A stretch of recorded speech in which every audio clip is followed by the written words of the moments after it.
5, 65, 60 okay ठीक है। तो question and classification of earth topographic features. Earth की टोपोग्राफी का मतलब ये है पृथ्वी की स्थल आकृति। पृथ्वी के ऊपर अभी तक जो देख रहे थे वो सब जियोलॉजी था, अर्थ के इंटीरियर में जा रहे थे, जिसके फादर किनको बोल रहे थे जल्दी से कमेंट करके बताइए, जिनका नाम जे से स्टार्ट होता है। जियोमोफोलॉजी की जब हम बात करते हैं तो पृथ्वी के ऊपर जो जो डिफरेंट तरीके की जो आकृतियां बनती हैं, चीजें बनती हैं, उसको हम पढ़ते हैं जियोमोफोलॉजी में। जियोलॉजी और जियोमोफोलॉजी में ये अंतर होता है। जेम्स हटन वहां के फादर थे और यहाँ पे विलियम मॉरिस डेविस फादर है। जियोमॉर्फिक प्रोसेस को हम दो पार्ट में डिवाइड करते हैं। दो तरह के फोर्सेज होते हैं जिनसे कि हमारे डिफरेंट तरह के जियोमॉर्फोलॉजिकल प्रोसेस डिराइव होते हैं। समझ में आई? यानी कि जो भी चीजें हमारी स्थल आकृति बन रही है पृथ्वी के ऊपर, वो दो तरह के बल हैं, उनसे बनती है, अंतर्जात और बहिर्जात, एंडोजेनिक, एक्सोजेनिक। अब इन दोनों में एंडोजेनिक और एक्सोजेनिक में अगर मैं बात करूं तो एंडोजेनिक का नाम से ही समझ में आ रहा है, एंडो मतलब अंदर, दैट इज इंटरनल प्रोसेस से डील कर रहा है, और एक्सोजेनिक या फिर एक्सोजेनेटिक भी बोल देते हैं, जो कि बाहर के प्रोसेस से डील कर रहा है। अब ये जो एंडोजेनिक यानी अंतर्जात है, ये हम सब कुछ पढ़ के आ रहे हैं। अभी जो पिछले 2-3 लेक्चर में हम कहानी कर रहे थे, कहानी सुन रहे थे, वो सारी चीजें एंडोजेनिक प्रोसेस से ही रिलेटेड हैं। कैसे? देखिए, एंडोजेनिक का मतलब है अंदर। तो जो भी हम प्लेट का मूवमेंट पढ़ रहे थे, जो भी हम वोल्केनिज्म पढ़ रहे थे, सब कुछ तो अंदर ही हो रहा था ना, पृथ्वी के अंदर ही तो हो रहा था। प्लेट मूव कर रही थी या फिर अंदर से अगर मैग्मा या लावा बाहर निकल रहा था, तो वो सारी चीजें पृथ्वी के अंदर में ही हो रही थी। तो वो सारी चीजें हम पहले ही पढ़ चुके हैं। बस एक बार इनको हम थोड़ा सा क्लासीफाई कर लेते हैं और उसके बाद हम आते हैं एक्सोजेनिक पे, बिकॉज आज का जो लेक्चर होगा वो एक्सोजेनिक यानी बहिर्जात बलों पे पूरा बेस्ड रहेगा कि कौन कौन से फोर्सेज होते हैं और किस किस तरह की आकृतियां बनती हैं, वो तो हम कल देखेंगे। ठीक है, लेकिन कौन क्या होता है, वेदरिंग क्या होता है, इरोजन क्या होता है, मास मूवमेंट क्या होता है, flow, mud flow, solifluction, creep, slump, ये सारी चीजें आज के इस लेक्चर में हम लोग देखने वाले हैं। राइट, तो पहले हम एंडोजेनिक फोर्सेस को थोड़ा सा बस 5 मिनट के अंदर इसको रैप अप करते हैं कि एंडोजेनिक का मतलब है इंटरनल जियोमॉर्फिक प्रोसेस, यानी कि अंतर्जनिक प्रक्रिया, एक आंतरिक भूआकृतिक प्रक्रिया है, सिंपल, जो पृथ्वी के अंदर ही जो energy, endogenic forces get the energy from with in the अर्थ। अब मैं आपसे क्वेश्चन पूछता हूं, यहाँ पे लाइन लिखी हुई है, अंतर्जनित बलों को अपनी ऊर्जा पृथ्वी के भीतर से मिलती है। अब बताइए आपकी कहां से मिलती है? अगर आप ये नहीं बता पा रहे, मतलब आपको अभी ये लेक्चर रोकना चाहिए और पिछले जाकर रिवाइज करना चाहिए। अगर आपको ये नहीं आ रहा है कि अंदर अंतर्जात बलों की एनर्जी बल है, कहां से एनर्जी मिल रही है? अंतर्जात बलों से होता है क्या, प्लेटें मूव करती हैं, कहां से एनर्जी आती है? जो आपका ये अपर मेंटल में जो मौजूद है एस्थेनोस्फीयर, जो एस्थेनोस्फीयर है, जिसको हम बोलते हैं दुर्बल मंडल, इस दुर्बल मंडल में क्या होता है, कन्वेक्शन करंट डेवलप होते हैं। कन्वेक्शन करंट डेवलप होते हैं अपर मेंटल में, not Hindi upper solid part of mental, upper mantle का जो सॉलिड के जस्ट नीचे, क्योंकि हमने पढ़ा है कि ये पूरा क्रस्ट है और upper solid part of mantle plus crust, इन दोनों को हम मिला के लिथोस्फीयर यानी कि स्थल मंडल बोलते हैं। इसके जस्ट नीचे पे क्या है, एस्थेनोस्फीयर है, और एस्थेनोस्फीयर में ही कन्वेक्शन करंट इस तरीके से डेवलप होते हैं जिसकी वजह से प्लेट मूव करती है। और इस कन्वेक्शन करंट थ्योरी दी किसने थी जरा बताइए? और ये कन्वेक्शन करंट क्यों डेवलप होते हैं? तो इसके भी ये दो कारण थे। मैंने आपको, एक तो कारण था हमारा पहला प्रीमॉर्डियल हीट। प्रीमॉर्डियल हीट का मतलब है जिसको हम रेजिडुअल हीट भी बोलते हैं, यानी कि अर्थ के इंटीरियर में जो पहले से ही हीट मौजूद है, ड्यूरिंग इट्स फॉर्मेशन जो हीट बनी थी, वो है प्रीमॉर्डियल रेजिडुअल हीट या फिर अवशिष्ट ऊष्मा जिसको हम बोलते हैं। और दूसरा है रेडियोधर्मी क्षय, जो रेडियो एक्टिव डिके हो रहा था, रेडियोधर्मी जो क्षय हो रहा था उससे। अब रेडियो एक्टिविटी के भी हम सब कुछ देख के आए, तो यहाँ से उसको एनर्जी मिल रही है। ऑलराइट, और ये थ्योरी, ये सब दिया किसने था? तो ये दिया था आर्थर होम्स ने। आई होप ये सब आपको एकदम मुंह जवानी भी हटा होगा। ठीक है, 1930 में मैंने दिया था। So all relief features on earth are due to endogenic and exogenic. ठीक है, अभी देखा कि जितनी भी भू आकृतियां बन रही हैं, जियोमॉर्फिक प्रोसेस हो रहे हैं, उनको हम दो पार्ट में डिवाइड करते हैं, एंडो एक्सो। अब ऐसा नहीं है कि जो भू में आकृतियां जैसे पहाड़ है, पठार है, गड्ढे हैं, तो ये सब भू आकृतियां हैं जो एंडो एक्सोजेनिक से बन रही होंगी। समझिएगा इस चीज़ को। लेकिन ऐसा नहीं है कि जैसे पहाड़ है, जैसे मैं अगर आपको बात करूं तो एंडो से चीज़ें बनती हैं, एंडोजेनिक फोर्सेस से चीज़ें बनती हैं, और एक्सोजेनिक से चीज़ें बिगड़ती हैं या फिर टूटती हैं, या उनका क्षय होता है। एंडोजेनिक से चीज़ें बनती है, एक्सोजेनिक से चीज़ें बिगड़ती हैं। जैसे माउंटेन्स बन रहे हैं, ठीक है, माउंटेन्स अगर बन रहे हैं, अगर कोई भी चीज़ बन रही है तो वो चीज़, उसका क्षय भी होगा, उसका पर्दन भी होगा, वो कैसे होगा? वो एक्सोजेनिक फोर्सेस से होगा। अब किसी भी चीज़ में, चाहे वो कोई भी भू आकृति हो, उसमें एंडो और एक्सो दोनों लग रहे होते हैं। ठीक है, एंडो और एक्सो दोनों लग रहे हैं। एक्सो तो लगा होता है। जैसे अब कोई भी चीज़ होती है, जैसे हिमालय और अरावली को हम कंपेयर करें, ठीक है, अभी तो हमने हिमालय और अरावली ऐसे पढ़ा नहीं है, मिनट जॉब में पढ़ेंगे, लेकिन मैं आपको बताता हूँ हिमालय और अरावली दोनों हमारे माउंटेन्स हैं। हिमालय यहाँ पर मौजूद है नदन साइड में, तो वहीं अरावली की अगर हम बात करें तो नॉर्थ वेस्टर्न साइड में मौजूद है। ठीक है, अब हिमालय और अरावली में दोनों में एंडो और एक्सो दोनों लग रहा है। बस अंतर क्या है, डिफरेंस क्या है कि हिमालय की जो हाइट है वो बहुत बहुत बहुत बहुत ज़्यादा है और आज भी वो बढ़ रही है एज कम्पेयर टू अरावली, जिसकी हाइट घट रही है। वैसा नहीं कि इसमें सिर्फ एंडो लग रहा होगा, इसमें सिर्फ एक्सो लग रहा होगा, इसी से बढ़ रहा है, घट रहा है, दोनों लगते हैं, लेकिन यहाँ पर एंडो ज़्यादा होगा एक्सो से और यहाँ पर एक्सो ज़्यादा होगा एंडो से, सिंपल। ठीक है, तो दोनों फोर्सेस रहे होते हैं, लेकिन मैटर ये करता है कि कौन ज़्यादा मात्रा में लग रहा है। तो हिमालय की हाइट आज भी 3-4 सेंटीमीटर इस तरीके से रेट से बढ़ रही है, और वो इसलिए बढ़ रही है क्योंकि जैसे हमने पढ़ा था, इंडियन प्लेट है और यूएशियन प्लेट, ये और इधर जा रही है और इधर जा रही है, तो और दोनों आपस में पास आ रहे हैं, जिसकी वजह से फोल्डिंग हो रही है। तो खैर, इफेक्ट्स ऑफ एंडोजेनिक फोर्सेस पहले पढ़ते हैं कि जो अंतर्जात बल होते हैं उसके प्रभाव क्या होते हैं, वो क्या क्या करते हैं। तो वो कहते हैं डाइस्ट्रोफिज्म या फिर वोल्केनिज्म। क्या करते हैं? डाइस्ट्रोफिज्म या वोल्केनिज्म। डाइस्ट्रोफिज्म को बोलते हैं पटल विरूपता या फिर पटल विरूपण। Diastrophism is a process of deformation and movement of earth crust. जो हमारी भूपटपटी है, यानी कि अर्थ क्रस्ट है, जो सबसे टॉप लेयर होती है, वो जब मूव करती है, जब उसमें डिफॉर्मेशन आता है, that is called as diastrophism. These movements are responsible for shaping large scale landforms over geological time scale. ये जो मूवमेंट होते हैं, ये जो गतियां हैं, भूवैज्ञानिक काल में बड़े पैमाने पर भू आकृतियों के निर्माण के लिए उत्तरदायी होते हैं। तो जो हमारी डिफरेंट तरह की भू आकृतियां बनती हैं, वो इसी से बनती हैं, मेनली डाइस्ट्रोफिज्म में जो अर्थ क्रस्ट के ऊपर जो चीजें बनती हैं। ठीक है, क्योंकि बिगड़ने वाला काम तो एक्सोजेनिक में आएगा। वोल्केनिज्म, ज्वालामुखी, अभी हम पिछले लेक्चर में पढ़ के आ रहे हैं, they are commonly described as opening और vents where lava magma erupts. तो एंडोजेनिक प्रोसेस दो तरह के होते हैं। एक तो पहला हो गया आपका जिसमें कि क्रस्ट का डिफॉर्मेशन हो रहा है, मूवमेंट हो रहा है अपर लेयर ऑफ अर्थ का, और अंदर से अगर मैग्मा निकल रहा है तो वोल्केनिज्म। अभी जो डाइस्ट्रोफिज्म है, पटल विरूपता है, इसको हम 4 भागों में विभाजित करते हैं, ओरोजेनिक, एपिरोजेनिक, अर्थक्वेक और प्लेट टेक्टोनिक्स। ठीक है, अभी आराम से समझ लेंगे, ऐसा कोई लोड लेने की बात नहीं है। पहले आप ये बताओ, यहाँ तक किसी कोई डाउट तो नहीं है? एनीवन? किसी को यहाँ तक कोई डाउट हो तो? वीडियो पॉज हो रहा है और किसी का तो नहीं हो रहा है? आपके पढ़ाने से थैंक यू। ओके,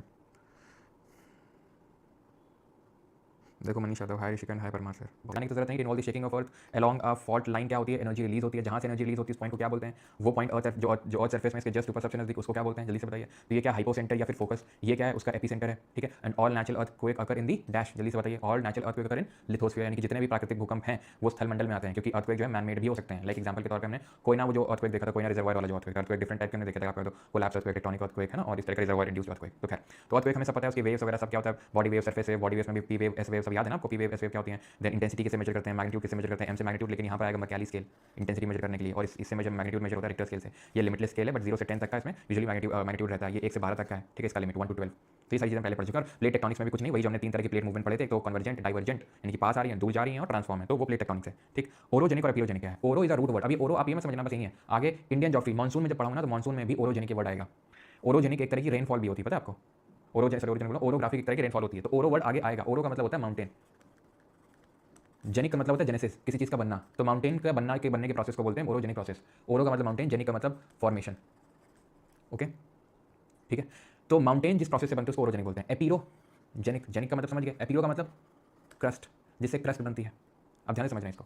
तो ये तो हो गया इन जनरल माउंटेन। जैसे फॉर एग्जांपल हमारी इंडियन प्लेट है, यूएशियन प्लेट है, दोनों का कन्वर्जेंस हुआ तो फोल्डिंग हुई। फोल्डिंग अब किस तरीके से हुई होगी, यहाँ पे देखो, ओरोजेनिक में आप देख सकते हो कंप्रेशन होता है, ठीक है, इस तरीके से कंप्रेशन हुआ और ये इस तरीके से पूरा पहाड़ बन गया, उठ गया। जैसे मैंने आपको बताया था, पेपर लो, पेपर को दोनों साइड से पुश करो तो पेपर इस तरीके से पूरा उठ जाएगा। एपिरोजेनिक में क्या होता है, एपिरोजेनिक से माउंटेन नहीं बनता है, सिर्फ आपका अर्थ क्रस्ट का जो पार्ट है वो उठ जाता है या फिर नीचे चला जाता है, उसको बोलते हैं एपिरोजेनिक। अपलिफ्ट होगा या सब्सिडेंस होगा, यानी कि अगर हम देखें तो ओरोजेनिक में कैसा मूवमेंट हो रहा है, हॉरिजॉन्टल मूवमेंट हो रहा है, और यहाँ पे कैसा मूवमेंट हो रहा है, वर्टिकल मूवमेंट हो रहा है। ये एक बहुत ही लार्ज लैंड मास में होता है एपिरोजेनिक, ये थोड़ा सा ओरोजेनिक जो है थोड़े से उतने लार्ज एक्सटेंट में नहीं होता, उतने बड़े पार्ट में नहीं होता है, ये थोड़ा सा स्लो होता है इसके कंपैरिजन में, किसके, ओरो के कंपैरिजन में, यानी ओरो इसके कंपैरिजन में फास्ट होता है। वैसे ये भी कोई ऐसा नहीं कि तुरंत कुछ 15-20 साल, मिलियंस ऑफ ईयर्स लगते हैं, लेकिन इसको एपिरोजेनिक को और बहुत ज़्यादा साल लगता है। जैसे कि मैं आपको एग्जांपल दूं तो ओरोजेनिक से बने हमारे हिमालयास, ठीक, ओरो यानी कि माउंटेन। और जैसे कि अगर मैं बात करूँ अपने पेनिनसुलर प्लेट्यू का, प्रायद्वीपीय पठार, अब सर ये क्या होता है, तो इसीलिए ना मैं ज़्यादा यहाँ पे बताता नहीं, लेकिन बस एग्जांपल की भी कोट करना था इसलिए बस बता रहा हूँ, ठीक है। अब काफी लोग हो सकते हैं यहाँ पर ये डाउट क्रिएट हो जाए कि सर एपिरोजेनिक जो है ये लगता है ब्लॉक माउंटेन है, इसे ब्लॉक माउंटेन बनता है, नहीं भैया, माउंटेन बनता ही नहीं एपिरोजेनिक से। एपिरो का मतलब होता है उठ जाना। अब इसके पीछे की साइंस हमें नहीं जाननी है, ठीक है, ना ही आपके एनसीईआरटी में देखने को मिलेगी, वो थोड़ा से हाई लेवल पे जब जाते हो, और वो भी यूपीएससी में जब आपका ज्योग्राफी मेंस ऑप्शन होता है, ज्योग्राफी ऑप्शन होता है, देन आपको पढ़ना होता है कि भाई यहाँ पर एक आइसोस्टेसी कॉन्सेप्ट लगता है, ठीक है, आइसोस्टेटिक मूवमेंट के जैसे एपिरोजेनिक मूवमेंट होता है, लेकिन जैसे आपको होता है उतना डीप नहीं जाना, बाकी तो आइसोस्टेसी थोड़ा बहुत मैंने आपको पहले भी बताया था, ठीक है। तो बस इतना समझ लो कि एपिरो में वर्टिकल मूवमेंट होता है, ज़्यादातर वर्टिकल होता है, जिसकी ऐसी चीज़ें उठेंगी या धंसेंगी। अब वही जैसे पेनिनसुलर प्लेट्यू है, पेनिनसुलर प्लेट्यू क्या, ये भारत के प्रायद्वीपीय पठार, ये उठा हुआ भाग है, ये क्या है, ये गिरा हुआ भाग है, वेस्टर्न घाट ये गिरा हुआ भाग है। तो गिरा पता है कैसे है, वो उसको एपिरोजेनिक मूवमेंट ही बोलते हैं, जो पश्चिमी घाट है। लेकिन अभी क्या है क्या नहीं है वो इंडियन ज्योग्राफी में पढ़ेंगे, लेकिन इसलिए अभी मैंने आपको बता दिया, तब वहाँ पर जब मैं आपको बताऊंगा ये चीज़ें, ये सबसाइडेड है, वेस्टर्न घाट नीचे की ओर धसा हुआ है, तो फिर मैं वहाँ पर अगर आपको बोलूंगा एपिरोजेनिक, तो आपको ऐसा नया नया लगे कि एपिरोजेनिक क्या होता है, ठीक है। तो चीज़ समझ में आ गई, ओरो से माउंटेन बन रहा है, जो जनरली हॉरिजॉन्टल होता है, और एपिरो से या तो अपलिफ्टमेंट या सब्सिस्टेंस हो रहा है अर्थ की क्रस्ट का, माउंटेन नहीं बन रहा है इससे, ठीक है। क्लियर हो गया, खत्म हो गया आपका एंडोजेनिक। आई होप यहाँ तक क्लियर होगा, किसी को डाउट नहीं होगा। मैं समराइज कर देता हूँ कि भाई हमारे जितने भी जियोमॉर्फिक प्रोसेसेस हैं, भूआकृतिक प्रक्रिया हैं, वो 2 तरह के फोर्सेस से बनती हैं, 2 तरह की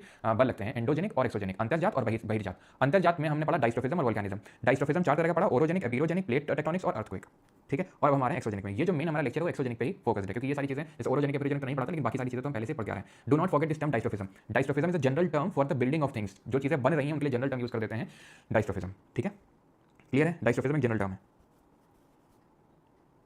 सिंपल। बाहर वाली जो फोर्सेस लग रही हैं उनको मेरे साथ बोलेंगे geological process that occur in the earth surface due to external forces, जो बाहरी बलों की वजह से जियोलॉजिकल प्रोसेस में अर्थ सरफेस में चेंज हो, उसको हम एक्सोजेनिक पे रखते हैं। Denudation refers to long term processes that cause the wearing away the earth. Denudation ये क्या होता है सर, अभी मैंने क्या बोला, जो चीज़ें बन रही, माउंटेन बन रहा है, अर्थ क्रस्ट का पार्ट बन रहा है, अर्थक्वेक आ रहा है, प्लेट, सबको डाइस्ट्रोफिज्म बोल देते हैं, ठीक। डाइस्ट्रोफिज्म ऐसे जब डाइस्ट्रोफिज्म बोलूँ ना, तो ऐसे तुम्हारे मन में आ जाना चाहिए कोई चीज़ बन रही है, एंडोजेनिक की वजह से कोई चीज़ बन रही है, ठीक है। और इन सब के लिए जनरल टर्म यूज करते हैं जितने भी एक्सोजेनिक प्रोसेस होते हैं। डेन्यूडेशन अनाच्छादन, डेन्यूडेशन और we can say gradation. Gradation का मतलब होता है किसी चीज़ का डिग्रेडेशन होना और किसी चीज़ का टूटना फूटना, उसको ग्रेडेशन या डेन्यूडेशन बोलते हैं, ठीक है। तो अनाच्छादन से तात्पर्य दीर्घकालिक प्रक्रियाओं से है। Long term process that cause the wearing away of the earth surface leading to a reduction in elevation and relief of landforms and landscape. Wearing away का मतलब क्या है, पृथ्वी की सतह को नष्ट कर देती हैं, जिससे परिणाम स्वरूप भू आकृतियां और भूदृश्यों की ऊंचाई और उच्चाव में कमी आती है। तो चीज़ें बन रही थी किसकी वजह से, एंडोजेनिक, चीज़ें बिगड़ रही हैं किसकी वजह से, एक्सोजेनिक। जैसे कि अभी मैंने आपको एग्जाम्पल दिया हिमालय और अरावली का, तो आज हम अरावली को रेजिडुअल माउंटेन भी बोल देते हैं, सिर्फ इसीलिए बोल देते हैं क्योंकि एक टाइम ऐसा था कि हिमालय से भी ऊंचे हुआ करते थे अरावली, लेकिन आज सिर्फ इनका अवशिष्ट बचा हुआ है, रेजिडू बचा हुआ है। हिमालय के सामने तो आज ये कुछ भी नहीं है, आज हिमालय के सामने तो, ठीक है, हिमालय के सामने तो कुछ भी नहीं। इवन आप ये समझ लो कि जो दिल्ली तक में अरावली, दिल्ली के जो रायसीना हिल्स हैं वो अरावली स्पेस स्थित हैं। अब समझ लो कितनी ऊंचाई होगी इसकी। तो क्यों, क्योंकि इसमें एक्सोजेनिक इतना लगा कि इसने वियर एंड टियर कर दिया किसका, इस अरावली का। सोर्स ऑफ एनर्जी एंडोजेनिक का क्या था, अंदर से जो हमारा कन्वेक्शन करंट डेवलप हो रहा था in the upper mantle in the asthenosphere part, वो सोर्स ऑफ एनर्जी था। और एक्सोजेनिक में अगर बात करेंगे source of energy for all the exogenic forces is sun, सूरज। एक्सोजेनिक एजेंट है क्या, एक्सोजेनिक एजेंट है विंड, ग्लेशियर, वाटर। तो इन सब को हवा जो चल रही है ना वो सूरज की वजह से चल रही है। जी हाँ, जब हम पढ़ेंगे ठीक है आगे ये टॉपिक आएगा हमारा क्लाइमेटोलॉजी, बस ये जैसे आज है और अगला लेक्चर और होगा, मतलब कल होगा लैंडफॉर्म वाला कि भाई विंड कैसे कौन सा लैंडफॉर्म बनता है, ग्लेशियर कैसे कौन सा बनता है, ग्राउंड वाटर कैसे कौन सा बनता है, रनिंग वाटर कैसे कौन सा बनता है, जो वेव्स होती हैं सी वेव्स उनके कैसे कौन सा बनता है, तो हम कर लेंगे। उसके बाद क्लाइमेटोलॉजी शुरू करेंगे, तब आपको पता चलेगा कि हवाएं क्यों चलती हैं, कैसे बनती हैं हवाएं। ठीक है, तो विंड का फॉर्मेशन किस तरीके से होता है। तो एक्चुअल में जब डिफरेंशियल हीटिंग होती है, कहीं ज़्यादा हीटिंग कहीं कम, तो प्रेशर डिफरेंस होता है, उसके हवा चलती है, तो वो हम आगे देखेंगे। तो कहीं ना कहीं हर एक एक्सोजेनिक प्रोसेस का जो मेन सोर्स ऑफ एनर्जी है वो सूरज ही है, वो सन ही है। वाटर भी बन रहा है, ग्लेशियर, सब कहीं ना कहीं सन का लेना देना है। खैर, डेनुटेशन प्रोसेस हम 3 तरह के पढ़ेंगे, एक होगा वेदरिंग, एक होगा मास मूवमेंट और एक होगा इरोजन। ठीक है, अपक्षय, द्रव्यमान संचलन, ठीक है, और कटाव और परिवहन। अपक्षय, द्रव्यमान संचलन और कटाव और परिवहन। ठीक, अब ये जो पूरा यहाँ चार्ट बना हुआ है डिट्टो, जो कि आपके फैक्टर में बना हुआ है डिट्टो, इस बार के एसएससी स्टेनो एग्जाम में पूछा गया है। आंसर की अपलोडेड है पर हमारे टेलीग्राम में, प्रूफ के तौर पर जाकर देख भी सकते हैं। एक्जैक्टली यही चार्ट पूरा पूछा गया था, जहाँ पे ऊपर लिख दिया था ये प्रोसेस और नीचे लिख दिया था उसके पीछे की ड्राइविंग फोर्स या एनर्जी क्या है। सीधा चार्ट बना था। ठीक, लेकिन उससे पहले हम समझेंगे वेदरिंग क्या होती है। वेदरिंग होता है रॉक का टूटना, बस।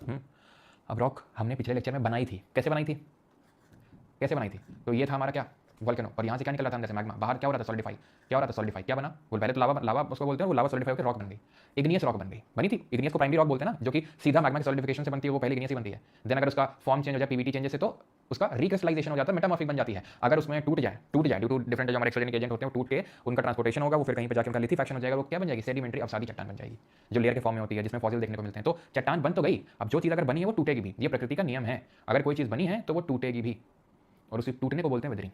डिटेल में भी चर्चा करेंगे इसके बारे में, इसके क्या प्रकार होते हैं, बस अभी बस थोड़ा सा पता होना चाहिए क्या है वेदरिंग। अब मास मूवमेंट क्या, द्रव्यमान संचलन, आपने देखा होगा कि कभी भूस्खलन हो जाता है एकदम से, कभी पहाड़ पूरा मतलब पहाड़ का बहुत बड़ा हिस्सा गिर जाता है एकदम से, या फिर हिमखलन होता है, मतलब बर्फ बहुत ज़्यादा गिर जाती है पहाड़ी, जो आपके अगर आप हिमालय वगैरह में देखो, तो सब मास मूवमेंट में भी हम पढ़ेंगे। और इरोजन और कटाव का मतलब होता है, परिवहन का मतलब ये होता है कि कोई चीज़ का मूव करना, कोई चीज़ मूव कर रही है। वेदरिंग में कोई चीज़ मूव नहीं कर रही है, मास मूवमेंट में मूवमेंट हो रहा है, लेकिन वो किस वजह से हो रहा है, वो ग्रेविटी की वजह से हो रहा है भाई, ग्रेविटेशन फोर्स की वजह से हो रहा है। एक काम क्यों ना करते हैं, ये चार्ट को तुम भूल जाओ कि तुमने चार्ट देखा भी था कभी जिंदगी में। वेदरिंग से शुरू करते हैं, वापस आएंगे इस चार्ट पे, तो तुम्हें ज़्यादा समझ में आएगा। ठीक है, वेदरिंग का मतलब होता है अच्छा, क्या बताया अभी मैंने, टूटना चट्टान का। ठीक है, चट्टान का टूटना, चट्टान का टूटना। अब ध्यान सुना, जो चट्टान टूटेगी जहाँ पे वो बैठी हुई है वहीं पे वो टूट जाएगी, इसलिए इसको इन सितु प्रोसेस बोलते हैं ज्योग्राफी में, और इसको यूज करूँगा मैं एनवायरमेंटल साइंस पढ़ाते हो। इन सितु का मतलब है जहाँ पे है वहीं पे, एक्स सितु का मतलब होता है किसी चीज़ का मूवमेंट हो जाना, ट्रांसपोर्टेशन हो जाना, किसी अपनी ओरिजिनल प्लेस से वो खिसक जाना, उसको एक्स सितु बोलते हैं। इन सितु का मतलब होता है जहाँ पे है वहीं पे वो टूट गई, दैट इज इन सितु। अब इसमें पता है कंफ्यूजन क्या होता है कि पानी ने तोड़ दिया होगा, इस नहीं नहीं नहीं, जैसे आपको पता है पानी में कुछ नहीं, पानी है, रोल है, सब कुछ है, लेकिन इन सितु प्रोसेस इसको मत भूलना कि जहाँ पे रॉक है वहीं पे वो टूट गई है। Weathering is the process of rocks and minerals breaking down और dissolving on the earth surface. Mineral से ही रॉक बनती है, तो ऑब्वियस बात है मिनरल का भी यहाँ पे लेना देना होगा। अब अपक्षय के प्रकार क्या होते हैं, टाइप्स क्या होती है वेदरिंग की, तो पहला तो है फिजिकल वेदरिंग, दूसरा है केमिकल वेदरिंग और तीसरा है बायोलॉजिकल वेदरिंग, भौतिक अपक्षय, रासायनिक अपक्षय और जैविक अपक्षय। ठीक है, तो weathering is in situ process and ये 3 तरह की वेदरिंग होती है, जिसमें एक एक करके पढ़ेंगे। सबसे पहले आते हैं फिजिकल वेदरिंग पे, भौतिक अपक्षय। Physical weathering involves break down of rocks through direct contact with atmospheric condition such as heat, water, ice.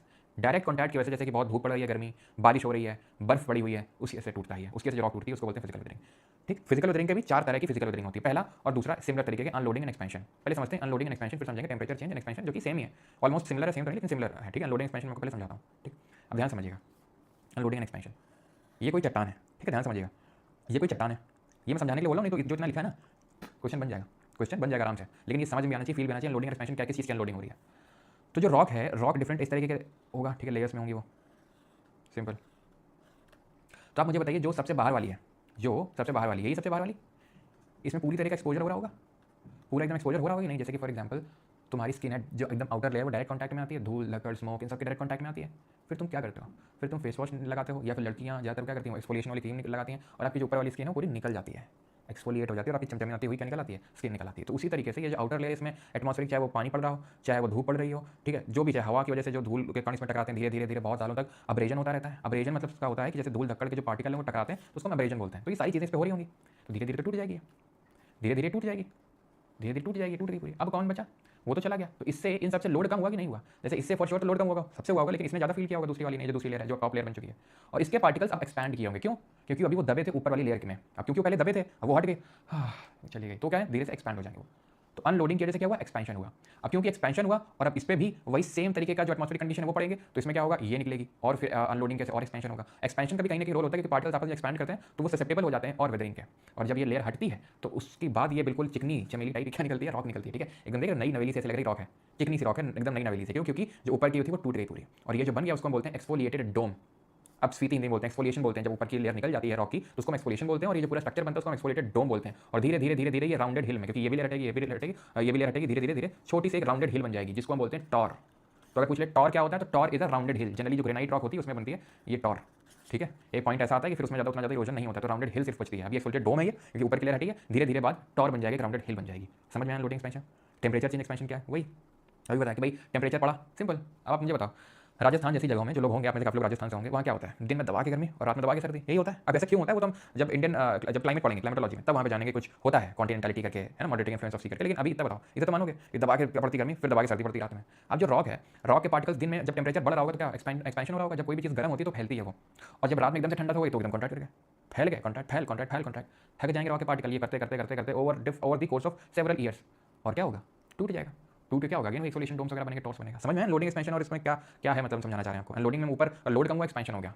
Temperature change यहाँ पर वही सिमिलर तरीके का है कि टेम्परेचर दिन में बहुत ज़्यादा है, हीटिंग हो रही है, पार्टिकल एक्सपैंड कर रहे हैं, रात में एकदम से टेम्परेचर कम हुआ, कॉन्ट्रैक्ट कर रहे हैं, expand contract expand contract, fatigue create हो जाता है, उस पर्टिकुलर रॉक के जो पार्टिकल्स होते हैं वो टूट जाती है।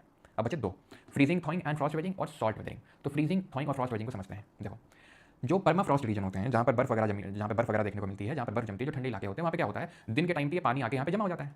अब क्योंकि यहाँ पे रात में इतनी ठंडी पड़ती है कि पानी जो है आइस का रूप ले लेता है, जम जाती है। अब अगर आपने ध्यान से कभी ऑब्जर्व किया हो तो जैसे फ्रीजर में अगर आपने पूरी भरी बॉटल अगर आपने मान लो डाल दी, पूरा, हमारे यहाँ कानपुर में गर्दन को नटाई बोलते हैं, ठीक है, तो अगर हम इसको नटाई तक भर देंगे, ठीक है, यानी पूरा भर देंगे गर्दन तक, पूरा पूरा मतलब गर्दन से भी ऊपर भर देंगे, एकदम रखो ना, इसको फ्रीजर में डाल दो रात भर, रात में फ्रीजर में डाल दो, बहुत चांसेस हैं कि प्लास्टिक की बॉटल में क्रैक डेवलप हो जाएंगे कि नहीं हो जाएंगे? टूट जाएगी आपकी प्लास्टिक बॉटल। क्यों? क्योंकि जब वो आइस बनी तो उसका वॉल्यूम इंक्रीज हुआ, आयतन बढ़ा तो पुश करेगी, हटो हटो जगह दो, थोड़ी जगह दो, तो क्या करेगी? जगह से मांगेगी तो उसको पुश करेगी इधर उधर। दिन में फिर पानी बन गया, ये रात की सांस लेंगे, हाँ प्रेशर पड़ रहा था, फिर रात में प्रेशर पड़ा, फिर रिलीज हुआ, फिर प्रेशर, फिर रिलीज, क्या हो जाएगा? धीरे धीरे धीरे पूरा इस तरीके का टूट जाएगी चट्टान। ये चट्टान क्या है? टूट जाएगी। ओके, रबी कानपुर, अच्छा। तो इस स्ट्रक्चर को वेज बोलते हैं, हिंदी में इसको बोलते हैं तुषार वेजिंग, हिंदी में बोलते हैं तुषार वेजिंग, ठीक है। कोई तुषार नाम का है क्या यहाँ पे? फिर आते हैं सॉल्ट वेदरिंग पे। सॉल्ट, नमक से वेदरिंग, हाँ नमक से वेदरिंग करवा देते हैं हम। कैसे? देखो, ऐसे इलाके, राजस्थान जैसे इलाके जहाँ पे बहुत क्या होता है, रेट ऑफ इवापोरेशन होता है, ठीक है, बहुत रेट ऑफ इवापोरेशन होता है। इसी को हम कंसिडर कर लें, इसी को ही, ठीक है, इसको कंसिडर करो। पानी भरा, अब क्योंकि यहाँ पे रेट ऑफ इवापोरेशन बहुत ज़्यादा, क्योंकि धूप बहुत पड़ती है, तो पानी पूरा चला जाएगा, यहाँ से वाष्पीकरण हो जाएगा, बचेगा क्या? नमक, सॉल्ट। क्यों? सॉल्ट एक तो ये वाटर में होगा, प्लस जब सॉल्ट यहाँ पे आया होगा, बैठा होगा, तो इसने इसके कुछ मिनरल्स को डिजॉल्व कर लिया होगा कुछ, ठीक है, और सॉल्ट निकाल लिया होगा, ठीक है, मिनरल सॉल्ट बच गया। अब वो सॉल्ट क्या है? डिपॉजिट हो जाएगा। वो सॉल्ट क्या है? डिपॉजिट हो जाएगा, धीरे धीरे धीरे धीरे और सॉल्ट डिपॉजिट होगा, धीरे धीरे और सॉल्ट डिपॉजिट होगा, और सॉल्ट डिपॉजिट होगा, और सॉल्ट के क्रिस्टल्स जो यहाँ पर बने हैं, जिसको हम सॉल्ट क्रिस्टलाइजेशन बोलते हैं, ये जो सॉल्ट वेदरिंग हम पढ़ रहे हैं, इसका एक प्रकार है सॉल्ट क्रिस्टलाइजेशन, जो कि सबसे इफेक्टिव मेथड है। अगर पूरे फिजिकल वेदरिंग में देखें या फिर पूरा सॉल्ट वेदरिंग में आपसे पूछ ले सबसे इफेक्टिव क्या चीज़ होती है जो वेदरिंग करवाती है, दैट इज सॉल्ट क्रिस्टलाइजेशन। तो सॉल्ट क्या करेगा? धीरे धीरे एब्रेजन क्रिएट करेगा यहाँ पर, धीरे धीरे लेयर को पुश करेगा। अब ये तो क्योंकि इस तरीके का है, नहीं तो ऐसा स्ट्रक्चर होता है कि ये जो है सॉल्ट धीरे धीरे पुश करता है, बहुत धीरे धीरे धीरे धीरे वो क्या करता है? एब्रेजन क्रिएट करता है, और धीरे धीरे जो रॉक होती है उसको तोड़ना शुरू कर देता है। इसको बोलते हैं सॉल्ट क्रिस्टलाइजेशन। अब ये आपसे पूछ सकता है कि भाई ऑब्वियस बात है, सॉल्ट क्रिस्टलाइजेशन कहाँ पे होगा? जहाँ पर रेट ऑफ इवापोरेशन बहुत ज़्यादा होगा, वाष्पीकरण की दर बहुत ज़्यादा होगी, क्योंकि तभी पानी उड़ जाएगा, सॉल्ट बचेंगे, और सॉल्ट के क्रिस्टल्स बचेंगे, जिसको सॉल्ट क्रिस्टलाइजेशन बोलते हैं, और धीरे धीरे धीरे वो सॉल्ट के जो क्रिस्टल्स हैं वो रॉक को तोड़ना शुरू कर देंगे। That is called as salt crystallisation. जिसके बारे में आपको क्या बात ध्यान रखनी है कि ये चीज़ जो सॉल्ट क्रिस्टलाइजेशन होता है, it is the most effective of all the salt weathering process, ठीक है। जैसे कि अगर मैं बात करूँ सोडियम क्लोराइड के क्रिस्टल्स हो गए, अगर मैं बात करूँ जिप्सम के क्रिस्टल्स हो गए, ठीक है, ये डेजर्ट एरियाज में क्या करते हैं, जो डेजर्ट एरियाज में धीरे धीरे पुश करते हैं किसको? रॉक को, और उसमें उसको क्या करते हैं? उसको तोड़ना स्टार्ट करते हैं, ठीक है। और जो जितनी रॉक वीक होगी, ठीक है, जितनी सॉफ्ट टाइप होगी, वो उतनी जल्दी ब्रेक होगी। एग्जाम्पल के तौर पर अगर मैं बात करूँ सेडिमेंट्री वाली उतनी हार्ड नहीं होती है। जैसे सेडिमेंट्री में अगर मैं बात करूँ चौक, अब चौक आप मुझे बताओ, मैंने आपको सेडिमेंट्री 3 तरह की पढ़ाई थी, 3 तरह की सेडिमेंट्री रॉक होती हैं, प्लास्टिकली फॉर्म्ड, ऑर्गेनिकली फॉर्म्ड और केमिकली फॉर्म्ड, है ना। तो बताओ उनमें से चौक किसमें आएगी? चौक हो गया, लाइमस्टोन हो गया, सैंडस्टोन हो गया, ठीक है, ये सब बहुत जल्दी जल्दी जो है टूटती हैं, लाइमस्टोन, सैंडस्टोन, ठीक है। तो ये चीज़ आपको ध्यान में रखनी है। किसी को यहाँ तक कोई डाउट हो तो पूछ सकता है। सॉल्ट, भाई सॉल्ट ऐसे तोड़ देगा क्योंकि सॉल्ट में भी एक्सपेंशन और कंट्रैक्शन होता है। जब एक्सपैंड करेंगे, ठीक है, जब टेम्परेचर बहुत ज़्यादा होगा, हाई टेम्परेचर में अगर आपका पानी एक्सपैंड करता है, उसी तरीके से हाई टेम्परेचर में आपका जो सॉल्ट के क्रिस्टल्स है उनमें भी एक्सपेंशन होगा, ठीक है। और जब एक्सपेंशन होगा तो बस ये बात को पुश करेंगे, और पुश करेंगे तो रॉक टूटेगी, ठीक, क्लियर हो गया। चलो, तो ये सारी चीज़ें क्लियर हुई। अब आते हैं केमिकल वेदरिंग पे। अब नाम से समझ में आ रहा है, वहाँ पर डायरेक्ट कॉन्टैक्ट हो रहा था पानी का या फिर हवा का, या फिर हमने देखा कि सॉल्ट क्रिस्टल्स का। केमिकल वेदरिंग में क्या है, रासायनिक अक्षय में क्या है कि यहाँ पर केमिकल का फॉर्मेशन होता है, कुछ ना कुछ तो इस तरीके का केमिकल रिएक्शन टाइप होती है, जिसकी वजह से केमिकल वेदरिंग यानी कि रासायनिक अक्षय होता है, ठीक। सर नो टेलीग्राम पर मिल नहीं रहे बेटा, लगता है तुमने कोई गलत टेलीग्राम ज्वाइन कर लिया है ना। क्या है सबसे पहले सोल्यूशन, ठीक है, सोल्यूशन का मतलब क्या है? यहाँ पे पिक्चर्स लगी हैं, ठीक। तो यहाँ पर सोल्यूशन कब होता है? देखो, सोल्यूशन तब होता है जब रॉक इतनी सॉफ्ट हो कि वो जब उसमें पानी पड़े तो वो घुल जाए, पानी पड़े तो घुल जाए, और घुलते घुलते घुलते घुलते ऐसे घुल गई, खोखली हो गई। क्यों? क्योंकि इसके जो मिनरल्स थे वो वाटर या एसिड में डिजॉल्व हो गए। ये कहाँ पर देखने को मिलता है? सॉल्युबल ऐसे मिनरल्स हों जो सॉल्युबल नेचर के हों, सॉल्युबल रॉक फॉर्मिंग मिनरल्स हों, जैसे कि नाइट्रेट्स। ये पूछ सकता है आपसे, ठीक है, तो थोड़ा बताया तो नाइट्रेट्स, पहला सवाल तो ये बनेगा, टाइप्स क्या होते हैं?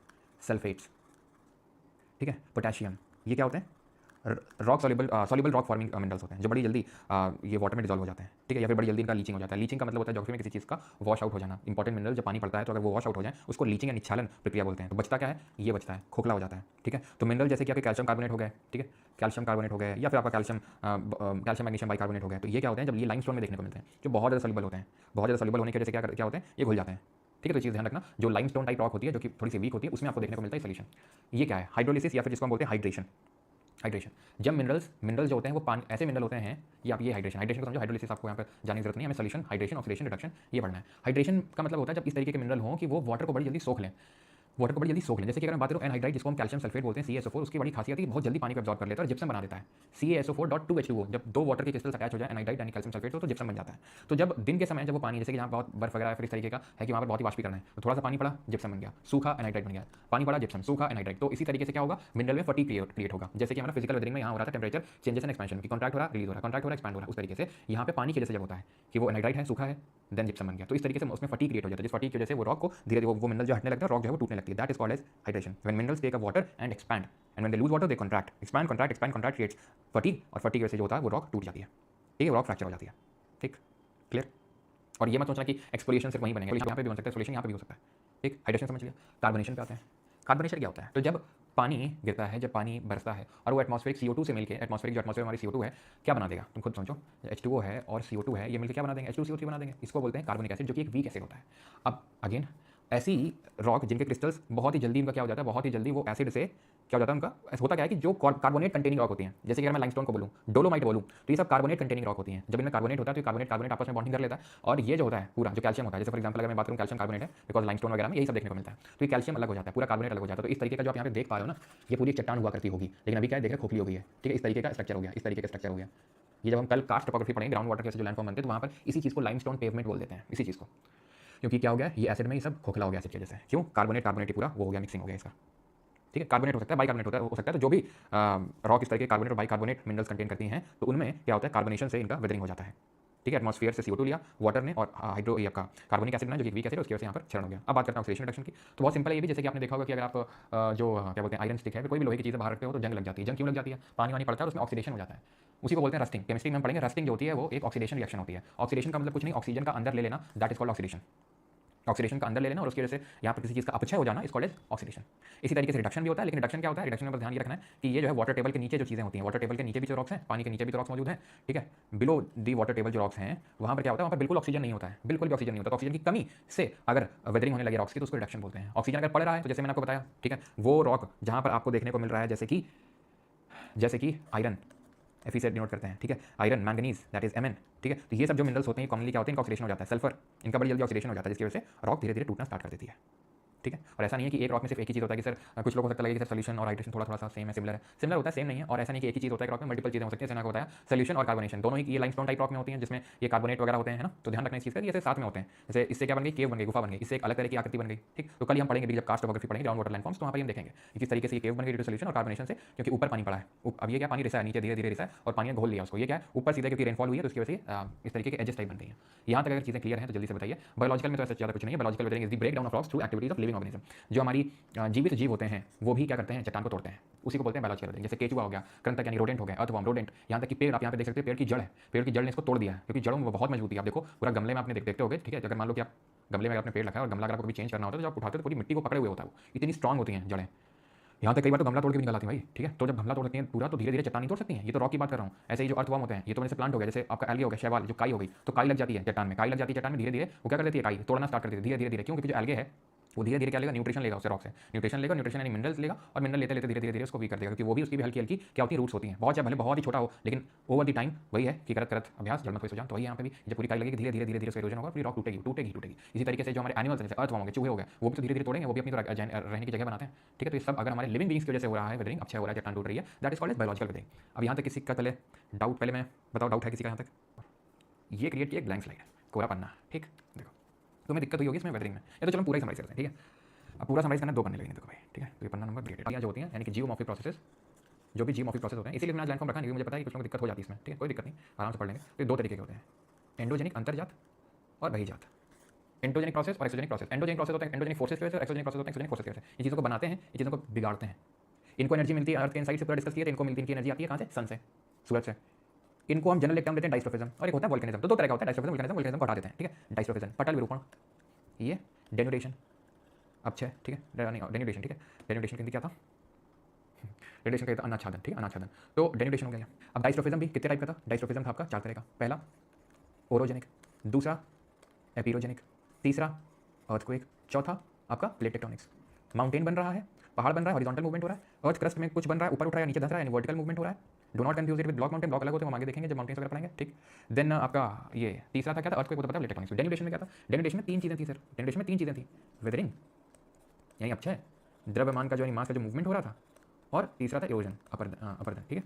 अब वेदरिंग हमने पढ़ा था, स्टार्ट किया था। 3 तरह की होती है sir, physical, then chemical, then biological, ठीक। फिजिकल, केमिकल और बायोलॉजिकल। फिजिकल जो होती है, फिजिकल वेदरिंग, वो कितने तरह की होती है सर? अनलोडिंग एंड एक्सपेंशन होता है, टेम्परेचर चेंज एंड एक्सपेंशन होता है। तीसरा क्या था? तीसरा आपका था एक सॉल्ट वेदरिंग, और चौथा क्या था? मतलब चौथा ही पढ़े थे, तीसरे नंबर पे तो हम पढ़े थे फ्रॉस्ट वेजिंग। फ्रॉस्ट वेजिंग, इससे एक्सफोलिएटेड डोम्स बन रहे थे, टॉर बन रहा था फाइनल जाके। फ्रॉस्ट वेजिंग में इस तरीके की पानी जम रहा था, पानी फिर बर्फ बन रही थी, फिर पानी, फिर बर्फ, फिर पानी, तो वो रॉक टूट रही थी। और ठीक है, फ्रॉस्ट वेजिंग। और सॉल्ट वेजिंग में हमने पढ़ा था, सॉल्ट वेजिंग में जो सबसे इफेक्टिव होता है सॉल्ट क्रिस्टलाइजेशन होता है, जिसमें सॉल्ट के क्रिस्टल्स बनते हैं। सॉल्ट के जब क्रिस्टल्स बनते हैं तो कुछ सॉल्ट के क्रिस्टल्स होते हैं, जैसे सोडियम क्लोराइड हो गया है, ठीक है। और जो ये सब जो क्रिस्टल्स होते हैं, ये क्या करते हैं, इनकी खासियत होती है कि ये जब ये एक्सपैंड करते हैं, जब टेम्परेचर बहुत ज़्यादा पड़ता है तो एक्सपैंड करते हैं, एक्सपैंड करते धीरे धीरे वो रॉक को तोड़ देते हैं। देन हमने पढ़ा केमिकल वेदरिंग, यानी कि रासायनिक अपक्षय। रासायनिक अपक्षय में हमने क्या पढ़ा? हमने सबसे पहले पढ़ा, अब कुछ किसी को पहले रख सकते हो, ठीक है। हमने जैसे सबसे पहले पढ़ा सोल्यूशन। सोल्यूशन में क्या था? पूरा मिनरल घुल गया, वो पूरा घुल मिल गया, पूरा घुल गया वो। हाइड्रेशन में क्या घुला नहीं है, फूल रहा है, सिकुड़ रहा है, फूल रहा है, सिकुड़ रहा है। कार्बोनेशन, जो कार्बोनेट और होती हैं तो वो क्या होता है? कार्बोनिक एसिड जब ऊपर से बरसता है पानी और कार्बन डाइऑक्साइड मिक्स होता है तो कार्बोनेट जो होती है, कार्बोनेट बाइकार्बोनेट जो मिनरल्स होते हैं वो क्या होते हैं? धीरे धीरे डिसॉल्व होना स्टार्ट हो जाते हैं। तो सोल्यूशन से सिमिलर है लेकिन सेम नहीं है, क्योंकि यहाँ से पानी की वजह से हो रहा है, यहाँ एसिड की वजह से हो रहा है, ठीक है। यहाँ घुल रहा है पूरा, यहाँ क्या हो रहा है? वो कहीं पे जाके इस तरीके से, ठीक है, डिपॉजिट इसमें भी होगा, इसमें भी होगा, लेकिन इसमें अलग तरह की लैंडफॉर्म बन रही है, इसमें अलग तरीके की, ठीक है। और यहाँ पर हमने चौथा पढ़ा था ऑक्सीडेशन एंड रिडक्शन, ठीक है। ऑक्सीडेशन, अगर ऑक्सीजन लेके उसका अच्छा हो गया, टूट गई, तो ऑक्सीडेशन। रिडक्शन क्या? ऑक्सीजन की कमी की वजह से अगर हो गया तो रिडक्शन, ठीक है। तो ये हो गया। देन बायोलॉजिकल में हमने पढ़ा कि जो लिविंग बींग्स की वजह से अच्छा हो जाए, ठीक है, लिविंग बींग्स की वजह से वेदरिंग हो जाए, जैसे रोडेंट हो गया, अथवा हो गया, अलगे हो गया, ठीक है, ये सब की वजह से वेदरिंग हो जाए, दैट इज कॉल्ड एज जैविक अपक्षय, फिर बायोलॉजिकल वेदरिंग। अभी हो गया समराइज, ठीक। आगे बढ़ें, चलो। अब आते हैं मास मूवमेंट पे। मास मूवमेंट यानी कि बृहद संचलन। क्या? बृहद संचलन।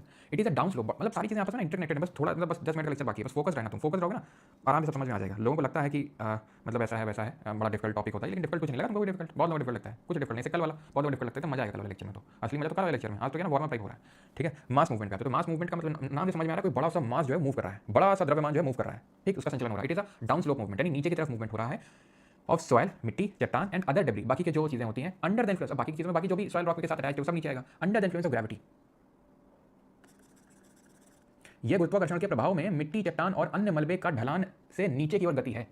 इसकी वजह से मतलब क्या बताएं तुम्हें, तुम समझ नहीं पा रहे हो अभी, ये जो टर्म है ना, ये इसकी इंपॉर्टेंस तुम नहीं समझ पा रहे हो। पूरा मास मूवमेंट इसी पे टिका हुआ है, पूरा मास मूवमेंट इसी पे टिका हुआ है, ग्रेविटी पे। और यहाँ जो ग्रेविटी लिखा है ना, ये गलत लिखा है यहाँ पे, इसकी जगह कुछ और आएगा, कुछ और आएगा। वो क्या है? वो है वेदरिंग, जो भी पढ़ के हैं अपक्षय। क्या आएगा यहाँ पर? अपक्षय। तो सर अपक्षय एक पूर्वापेक्षा नहीं है, weathering is not a premium, समझे नहीं? नहीं समझे, समझाते हैं। हम बोल रहे हैं कि कोई चीज़ एकदम से नीचे गिरी, और हम बोल रहे हैं कि किसी चीज़ को, ये जो लाइन है ना, ये बोले कि किसी चीज़ को नीचे गिरने के लिए उसकी वेदरिंग होना जरूरी नहीं है। ऐसा नहीं कि अगर किसी चीज़ की वेदरिंग नहीं हुई तो वो नीचे नहीं गिरेगी। हाँ तो बात तो सही है, हाँ तो लिखा हुआ है, लिखने का लिखते ना, और स्टेटमेंट में आ जाता, समझ में ना आता क्या लिखा हुआ सही है कि गलत है। क्यों नहीं लगता है? हाँ, वेदरिंग का मतलब सर मतलब टूटना होता है, और जब टूटेगी तभी तो गिरेगी। हाँ बात तो सही है ना, क्योंकि हमारा जो मन होता है वो दो मुँहा सांप होता है, बिन पैंदी का लोटा होता है हमारा मन, जो जो बता देगा वो तुरंत मान लेगा। अभी तो ये भी बात हमको स्थिति सही लग रही होगी, हाँ यार अभी मैं ये बोल देता ही ना लिखता तो लगा हाँ यार वेदरिंग जब टूटेगी नहीं तो गिरेगी कैसे। अरे बेटा अभी मान लो चट्टान है, गिर गई, नहीं गिर गई, इसमें इतना ज़्यादा गुरुत्वाकर्षण बल लगा एकदम से ढलान से गिर गई। अब जब तक टूटेगी नहीं तो टूटने का इंतजार करेगी क्या? तो सर मान लो ऐसे ही पड़ी है, जब टूट जाएगी तो तुरंत नहीं गिर जाएगी? हाँ तो गिर जाएगी, बिल्कुल गिर जाएगी। तभी तो बोल रहा हूँ it's not a prerequisite but it can add the mass movement, समझे? यानी कि ये मास मूवमेंट की सहायता कर सकती है, लेकिन कोई प्रीरिक्विजिट नहीं है कि अगर वेदरिंग नहीं होगी तो मास मूवमेंट नहीं होगा। लेकिन हाँ अगर वेदरिंग हो जाएगी तो उससे मास मूवमेंट आसानी से हो जाएगा, क्योंकि रॉक टूट गई और टूट के जल्दी चीज़ें चांसेस होते हैं कि वो गिर जाए एकदम से। समझ में आ गई लाइन? ये weathering is not a prerequisite. वो ऐसा नहीं कि जब तक वेदरिंग नहीं होगी तब तक मास मूवमेंट नहीं होगा, लेकिन वेदरिंग एड कर देती है मास मूवमेंट को। लेकिन मास मूवमेंट होगा तो बस ग्रेविटी की वजह से होगा। Gravity is the main thing in the mass movement. अब मास जो है वो दो तरीके से मूव कर सकता है, धीमे धीमे धीमे और तेज एकदम से तेजी से, धीमे धीमे और एकदम तेजी से। तो धीमे में हमें पढ़ना है दो चीजें, क्रीप और सॉलिफ्रैक्शन। पढ़ लेते हैं, उसके बाद रैपिड में आते हैं, ठीक है। क्रीप और सॉलिफ्रैक्शन। भाई क्या हो गया, ये तो वीडियो चल गया क्या ये? ठीक है, तो ये है सॉइल क्रीप। सॉइल क्रीप में क्या होता है, धीरे धीरे धीरे जो है मिट्टी मूव करना स्टार्ट करती है, धीरे धीरे। आप देखो जब धीरे धीरे, जब बहुत ही कम स्लोप हो, आपने देखा होगा जो खंबे वगैरह हैं कभी सीधे हुआ करते थे लेकिन अभी टेढ़े हो गए। आपने टेढ़े हुए देखा नहीं? देखा आपने टेढ़े होते हुए, लेकिन धीरे धीरे धीरे धीरे धीरे वो मिट्टी मूव कर रही थी, इसकी वजह से वो पोल भी खंबा भी टेढ़ा हो गया।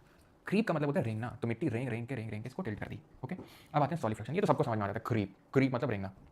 सॉलिफ्लेक्शन क्या होता है इसको समझ आ ध्यान से, ध्यान देना इसको, बड़ा अच्छा क्वेश्चन बनता है इससे। मिट्टी बड़ी है ऐसा नहीं लगा जैसे जैसे जब हम लोग जैसे एज हो जाते हैं, जैसे उम्र दराज हो जाते हैं, तो हमारी जो खाल है वो लटक जाती है, जब बूढ़े हो जाते हैं खाल लटक जाती है, जैसे गालों की ऊपर ही खाल लटक जाएगी, है ना, जैसे गाल है ऊपर ही खाल लटक जाएगी, ऐसे नहीं लगा कुछ फील आया तुमको, जैसे लटक सा गया, ऐसे लटक सा गया कुछ, है ना, लटक सा गया ऐसे, कुछ कुछ बहा सा है, ऐसा कुछ ऊपर से बहा है, बहा है, धीरे धीरे बहा है, क्या बहा है, मिट्टी बही है, कैसे बही है, ठंडे इलाकों में जहाँ बर्फ जमी रहती है, वहाँ पे जब धूप पड़ती है दिन के समय में, बर्फ यहाँ भी जमी, बीच में भी जमी, नीचे भी जमी, मिट्टी मिट्टी मिट्टी भी है, ठीक है, समझना, यहाँ की पिघल गई क्या बर्फ, पिघल के पानी इसमें मिल जाएगा, थोड़ा सा सैचुरेट हो जाएगी ये पानी से, संतृप्त हो जाएगी पानी से, पानी मिल जाएगा। अब पानी किसी चीज़ मिला दोगे तो मूव नहीं करेगी क्या, हाँ करेगी तो, लेकिन ये तो अभी भी जमी हुई है, ये तो अभी भी जमी, क्यों, सनलाइट नीचे तक थोड़ी ना गई है, बर्फ तो पूरा जमी होगी नीचे तक, लेकिन सनलाइट नीचे तक थोड़ी ना पेनिट्रेट करी, ऊपर पड़ी है, और जहाँ बर्फबारी हो रही है वहाँ पर इतनी जोर की तो सनशाइन नहीं पड़ेगी, नीचे तक जाएगी, तो क्या होगा, ये तो मूव कर जाएगा, ये तो मूव कर जाएगा, लेकिन नीचे वही रहेगा, नीचे जहाँ बर्फ जमी वो वैसे ही रहेगा, और ये चीज़ ऊपर ऊपर वाली मूव कर जाएगी। तो एक्सोलिफ्लेक्शन कहाँ होता है, परमाफ्रॉस्ट रीजन में जहाँ बर्फ जमी होती है, समझ गए, ये इसमें एकदम ठंडा क्या परमाफ्रॉस्ट लिख देगा, तो permafrost is the keyword, permafrost में जहाँ बर्फ जमी होती है वहीं क्यों होता है, समझ में आ गई चीज़। So plate movement is not a mass movement, Shivam Yadav, हो शिवम यादव, देखा बेटा, plate movement is not a mass movement, बेटा प्लेट मूवमेंट मास मूवमेंट होगा, है ये जो प्लेट मूवमेंट मास मूवमेंट होगा भाई, मास वो मास मूवमेंट हम किस में पढ़ रहे हैं, एक्सोजेनिक में पढ़ रहे हैं सर, एक्सोजेनिक में, यानी जो बाहर की ओर लग रहा है, प्लेट मूवमेंट धीमे धीमे हो रहा है, वो किसी चीज़ का वो सॉइल रॉक है तो है नहीं ना, सॉइल रॉक और जो अदर डेब्री जो पड़ा हुआ है जमीन के ऊपर, उसके मूवमेंट को बोलते हैं मास मूवमेंट, ठीक है, प्लेट के मूवमेंट का मास मूवमेंट नहीं बोलते हो। और अगर ठीक है कि सर वो भी तो स्लो है, वो स्लो नहीं है ना, वो एक्सट्रीमली स्लो है वो भाई मिट्टी तो, अब तुमको लगता है खंभे में मूव करते हैं ये, ठीक है, ये जो खंभे वगैरह मूव कर देते हैं कितने हो सकता है कि आपने देखा हो 5-6 महीने बाद बरसात का मूव कर दिया, प्लेट्स को भाई आप पूरा आपका पूरा जीवन कट जाएगा, मान लेते हैं आप 100 साल भी जीते हैं तो भी वो मुश्किल से हो सकता है कि 10 सेंटीमीटर ही मूव करें, 10 सेंटीमीटर, समझ रहे हो ना के बराबर, तो उसको उसमें नहीं रखना है, ठीक है, प्लेट मूवमेंट उसमें, ओके ठीक है। अब आती है चीज़ समझ में आ गई, किसी को यहाँ तक कोई डाउट तो नहीं है स्लो वाले में कि क्रीप क्या होता है, धीरे धीरे रेंगना सॉइल का, और सॉलिफ्लेक्शन क्या होता है, सॉलिफ्लेक्शन होता है वो भी धीरे धीरे होता है, लेकिन वो परमा फ्रॉस्ट रीजन पे होता है, ओके, धीरे हो रहा था, इसके कंपैरिजन बड़ा तेज होता है, भूस्खलन हिमस्खलन पहले समझते हैं। अब आप देखते हो कि एकदम से तो होता ही है, जैसे कि भूस्खलन हो गया, तो ऐसे तो नहीं, धीरे धीरे धीरे, अगर धीरे धीरे हो रहा होता तो लोगों की जाने क्यों जाती भैया भूस्खलन एवलांच में, ये भूस्खलन होता है जो नीचे होगा, मान लो कहीं नीचे एक और रोड जा रही होगी, वहाँ एकदम से पूरा मलबा गिरा होगा, मलबे के तो उसमें आ जाते हैं गाड़ियाँ वगैरह, आ जाते हैं कि नहीं मलबे के चपेट में, ये पूरा ये गिर रहा है। अब हिमालय में बहुत लोग चढ़ाई करने के लिए जाते हैं कि नहीं जाते हैं ट्रैकिंग के लिए, एकदम से गिरा, काफ़ी लोग की जान चली जाती है और कुछ लोग हॉस्पिटल में एडमिट हो जाते हैं, क्यों, क्योंकि एकदम से हुआ ना, हमला अचानक होता है, इसमें आराम आराम से नहीं होता, आराम आराम से अगर हो रहा होता तो जान थोड़ी ना जा रही होती है, किसी की जान जाती है क्या जब क्रीप में या सॉलिफ्लेक्शन में, एकदम से जब मूवमेंट होता है, जब बिल्कुल टाइम नहीं मिलता तो होता है, और क्योंकि एक मास का मूवमेंट हो रहा है तो बहुत भयंकर होता है एकदम, तो लैंडस्लाइड हो गया, लॉन्च एक तरह के हैं। अब आते हैं अर्थ फ्लो और मड फ्लो होते हैं, ये क्या होते हैं, तो ये मड फ्लो, ये अर्थ फ्लो,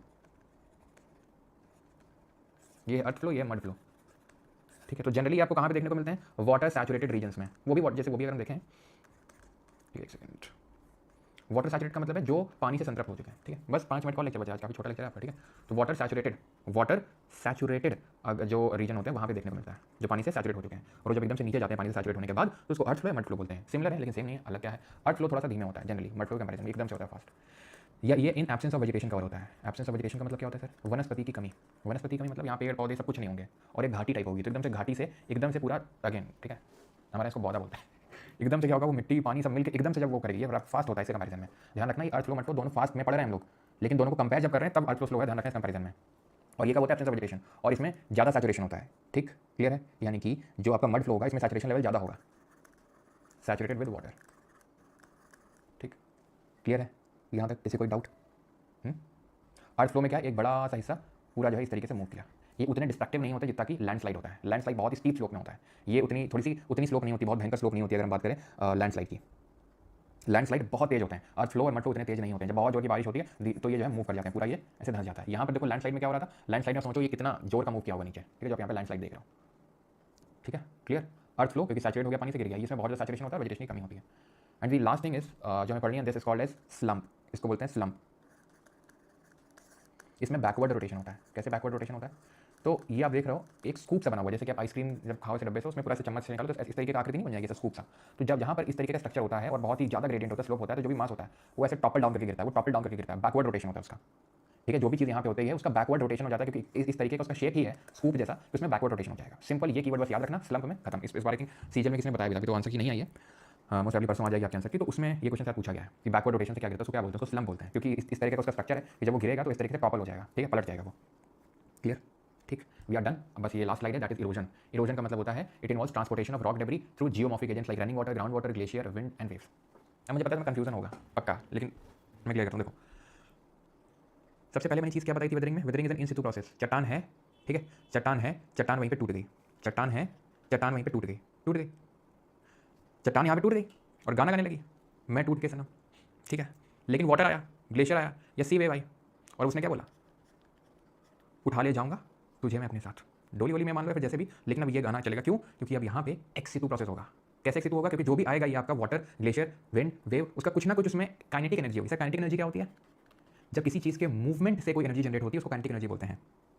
गति ऊर्जा, किसी चीज़ की गति की वजह से, इनमें गति है, ये आएंगे और इसको उठा ले जाएंगे और कहीं पे ट्रांसपोर्ट कर देंगे जाके। अब याद करो, सेडिमेंटरी रॉक ट्रांसपोर्ट करके कहीं डिपॉजिट भी तो होगा, और डिपॉजिट होकर क्या बन जाएगा? ऐसे फिर डिपॉजिट होगा, फिर डिपॉजिट होगा, फिर डिपॉजिट होगा, यही पढ़ाया था। लिथिफैक्शन हो जाएगा, लेयर्ड फॉर्म में कौन सी रॉक बन जाएगी? Sedimentary rock. हो गया इरोजन? डाउट तो नहीं वेदरिंग में? पहले वेदरिंग हुआ, पहला स्टेप था, पहला स्टेप वेदरिंग हुआ, टूट गई, ठीक है, टूट गई, अब पानी वानी आया उसको बहा के ले जाएगा। अगर वो ग्रेविटी की वजह से हुआ है, ग्रेविटी क्या करती है? ग्रेविटी हवा जो होती है, सॉइल होती है, सबको उठा के ले जाती है, ठीक है, उसको बोलते हैं मास मूवमेंट। लेकिन अगर पानी, अगर मैं यहाँ बात करूँ अर्थ फ्लो में, तो क्या हो रहा है? वो जो मास है वो पानी को लेके जा रहा है। चलो भैया पानी नीचे चलते हैं, ग्रेविटी वो बुला रही है, सब लोग आ जाओ नीचे। यहाँ पे क्या है? पानी जो है, पानी खुद लेके जा रहा है, पानी खुद लेके जा रहा है यहाँ पे, वो जो रॉक टूटी है उसको। तो अब इस चार्ट पे आओ, आप समझ में आएगा आपको। ये जो चार्ट था, जब आप पढ़ चुके हो तीनों चीज़ें, तो ये रॉक का टूटना है आपको पता है, weathering is not a prerequisite but it adds the mass movement पता है आपको, ये एक्सी2 प्रोसेस अभी पता है। क्यों? क्योंकि ये इसमें मूवमेंट हो रहा है, उसकी ओरिजिनल प्लेस चेंज हो रही है। एजेंट क्या होते हैं? इरोजन के एजेंट क्या होते हैं? कटाव परिवहन के क्या एजेंट होते हैं? हवा, वाटर, हिमनद यानी ग्लेशियर, जो सी वेव्स हैं यानी कि जो समुद्र की जो वेव्स धाराएं चलती हैं वो। अब इन सबसे क्या क्या लैंड फॉर्म बनते हैं? क्योंकि जब ये पानी जाएगा तो किसी चीज़ को तोड़ेगा और जिस चीज़ को तोड़ा उसको कहीं पे जाकर डिपॉजिट करेगा, उस चीज़ को कहीं पे डिपॉजिट करेगा, और डिपॉजिट करेगा तो डिपोजिशन होगा, तो एक अलग तरह की आकृति बनेगी जो हम कल पढ़ेंगे लैंड फॉर्म में। दो तरह का, इरोजन लैंड फॉर्म और deposition land form, due to wind, glacier, running water, ground water, ये सब पढ़ेंगे कल, ठीक। और कल का बहुत इंपॉर्टेंट लेक्चर, मिस मत करना, बहुत टफ लोगों को लगता है अगर वो आपने मतलब नहीं किया और फिर कहीं से भी आप करेंगे ना तो समझ आएगा नहीं, मैं बता रहा हूँ, ठीक है। तो कल तो मिस मत करना, क्योंकि कल तो काफी लोगों को कॉम्प्लेक्स लगता है, लेकिन हम सिंपल टर्म्स उसको पढ़ेंगे, इसलिए मैंने आज का लेक्चर मैं नहीं इंक्लूड किया, नहीं मैं हर बार तीनों बैचेस में साथ में पढ़ाया हूँ उसको, ठीक है। अब इसमें ड्राइविंग फोर्स क्या है वेदरिंग में? ग्रेविटेशनल, मॉलिक्यूलर स्ट्रेस या केमिकल एक्शन। ग्रेविटेशनल स्ट्रेस हो सकता है, मॉलिक्यूलर स्ट्रेस हो सकता है, केमिकल एक्शन है, याद है आपको? इससे आपका फिजिकल वेदरिंग हो रहा था, इससे आपका केमिकल वेदरिंग। मास मूवमेंट में मेनली आपका ग्रेविटी होता है, हमने देखा ग्रेविटी का मास, और यहाँ पर काइनेटिक एनर्जी होता है, किसी चीज़ के मूवमेंट की एनर्जी आती है, काइनेटिक एनर्जी, गतिज ऊर्जा। तो हवा भी मूव करती है, पानी मूव करता है, ग्लेशियर भी मूव करता है, भले धीरे धीरे करता है लेकिन ग्लेशियर भी मूव करता है। We are done with the lecture. किसी को कोई डाउट है तो पूछ सकता है, ठीक है। छोटा था अच्छा लेक्चर, अब क्वेश्चन करते हैं, किए जाए क्वेश्चन। सर डिपोजिशन भी तो होता है, हाँ तो हमने कब का नहीं होता है? सर प्लेट्यूज तो वोल्केनो से बने, फिर पेरोजेनिक कैसे बताएंगे? जमीन का हिस्सा टूट गया, क्यों टूट गया? ग्रेविटी ने बुला लिया, क्योंकि बहुत बोझिल हो गया था तो ग्रेविटी ने बुला लिया, आ जाओ बेटा नीचे आ जाओ। इरोजन में हवा, पानी, ग्लेशियर, ठीक है, हवा, पानी, ग्लेशियर ये सब लेके जा रहे थे, हवा, पानी, ग्लेशियर, सी वेव ये सब लेके जा रही हैं, ग्रेविटी ने हमको नहीं बुलाया, पानी लेके गया, ग्लेशियर लेके गया, वो है इरोजन। और किसी कोई डाउट? ये स्लम्प किस में आएगा? स्लम्प सर फास्ट रैपिड वाले में ही आएगा, ठीक है। जो स्लम्प है वो रैपिड वाले में ही है, रैपिड में। स्लो में आएगा क्रीप एंड सॉलिफ्लक्शन, डेब्री एवलांच हो गया, लैंडस्लाइड हो गया, अर्थ फ्लो हो गया, मड फ्लो हो गया, स्लम्प हो गया, ये सब मास मूवमेंट में, रैपिड मास मूवमेंट में, रैपिड वाले में। एवलांच रिपीट कर दो, जिस तरीके से जमीन गिरती है उसी तरीके से बर्फ का जो पहाड़ एक तरह से गिरता है, बर्फ जब गिरती है उसको हम बोलते हैं एवलांच। एक्सफोलिएशन एक्सप्लेन कर दीजिए। वाओ, एक्सफोलिएशन का भैया का मतलब होता है जैसे कि ये रॉक होती है, ऊपर की लेयर हट गई, ऊपर की जैसे कि तुम्हारी तुम गए बाहर धूल धक्कड़, एक्सफोलिएशन होता है भैया। फिर जो कुछ लड़कियों वगैरह को बताओ अच्छे से, ये वो जो ब्यूटी पार्लर वगैरह होते हैं एक्सफोलिएशन शायद होता है इस तरीके से कि भाई वो कुछ तो लगाते हैं क्रीम जैसा कुछ, और धीरे से वो पूरी लेयर ऊपर की हटा देते हैं और आपकी चमचमाती स्किन बाहर निकल आती है। ऐसे ही ऊपर में जब ये वेदरिंग हो जाती है रॉकी तो ये हट जाती है पूरी, और ये चमचमाती हुई ये हट गई तो चमचमाती हुई निकल आती है पूरी, ठीक है। एक्सफोलिएटेड डोम बोलते हैं उसको। तो ये भी सही, ये भी सही, लेकिन सॉल्ट वेदरिंग जो आपकी हमने पढ़ा था फिजिकल वेदरिंग में पढ़ा था, ना कि केमिकल में। केमिकल में हमने क्या पढ़ा था? केमिकल में solution, hydration, carbonation, oxidation, reduction, शन शन शन शन आ रहा था, शन में reference to salt weathering is correct. लवण, अच्छा इस संदर्भ में निम्नलिखित में से कौन सा या फिर कौन से कथन सही है? तो बताइए। Salt crystallisation is the most effective of all salt weathering process. सभी लवण अपक्षय प्रक्रियाओं में लवण क्रिस्टलन सबसे अधिक प्रभावी है। Salt crystal growth is more effective over sedimentary rock as compared to igneous rock. आग्नेय शैलों की तुलना में अवसादी शैलों में लवण क्रिस्टल रवों में वृद्धि क्रिस्टल ग्रोथ अधिक प्रभावी होता है। बताइए। Salt crystallisation is the most effective of all salt weathering process. True, बताया था मैंने आपको, सॉल्ट वेदरिंग सबसे इफेक्टिव होता है सॉल्ट क्रिस्टलाइजेशन, जब हम लोगों ने पढ़ा था कि क्रिस्टल्स बनते हैं, एक्सपेंशन होता है। Salt crystal growth is more effective over sedimentary rock as compared to igneous rock. तो ये option number C, both 1 and 2 occur due to forces induced by carbonation, oxidation, temperature changes. बताइए sir ji. Exfoliation किस वजह से हो सकता है? Carbonation से होगा, ऑक्सीडेशन से होगा, या टेंपरेचर चेंज से होगा, किससे होगा? जल्दी बताओ, अगर ध्यान से क्वेश्चन रहोगे। पढ़ा था एक्सफोलिएशन फिजिकल वेदरिंग में जब टेंपरेचर क्या हो रहा था, टेंपरेचर चेंज एंड एक्सपेंशन हो रहा था, उसकी वजह से। ऑप्शन नंबर सी। सिंपल से ये भी दिमाग लगा सकते हो कि अगर ऑक्सीडेशन होगा तो कार्बोनेशन भी होगा, दोनों एक तरीके से देखें तो हम केमिकल वेदरिंग के प्रकार हैं, ठीक है, लेकिन ऐसा होता है नहीं, ठीक है। तो सही आंसर यहाँ पे क्या होगा? सही आंसर हो जाएगा ऑप्शन नंबर सी 3 ओनली, ठीक है। टेंपरेचर चेंज कैसे? Solifluction is a geomorphic process involving a special type of soil flow that is noticed in. अब देखो सीधा डायरेक्ट क्वेश्चन है कि नहीं, सॉलिफ्लेक्शन आपको कहाँ देखने को मिलेगा? विशेष प्रकार की मृदा प्रवाह वाली भू आकृति प्रक्रिया, मृदा सर्पण, सॉलिफ्लेक्शन जिसको हिंदी में क्या बोलते हैं? मृदा सर्पण। तो मृदा सर्पण कहाँ पे देखने को मिलेगा? बता दे जल्दी से। मृदा सर्पण परमाफ्रॉस्ट रीजन में, जहाँ पे बर्फ जमी हो, ठीक है, बर्फ जमी हो। अगला क्वेश्चन करो।